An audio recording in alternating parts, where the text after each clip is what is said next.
અમરેલીના સામાજિક અગ્રણી નાથાલાલ સુખડિયા દ્વારા અમરેલીના પૂર્વ સાંસદ નારાયણ કાછડિયાની ગાડીમાં સાંસદની પ્લેટ દૂર કરવા રજૂઆત કરાઈ છે।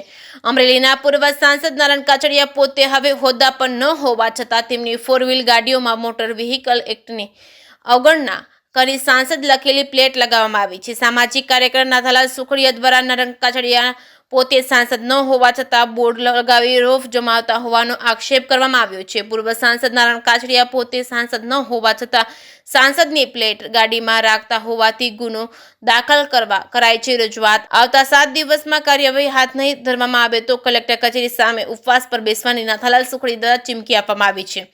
જેકેએસ ગુજરાતી સાથે જૈનિક સુજિત્રા, અમરેલી।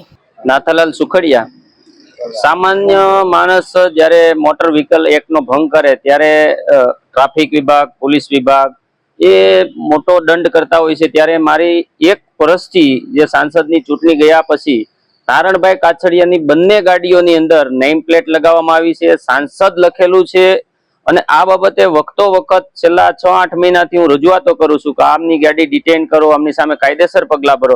જો કોઈ સામાન્ય નાગરિક પોતાની ગાડી ઉપર પીઆઈ પીએસઆઈ લખીને નીકળે તો એને ડુપ્લિકેટ પીઆઈ તરીકે પૂરી દેવામાં આવતો હોય તો આ સાંસદ બેશરમ બની અને હજી સમાજની અંદર આ સીન સપાટા કરે છે। સાંસદ નથી, હવે એને લોકો ચાહતા પણ નથી।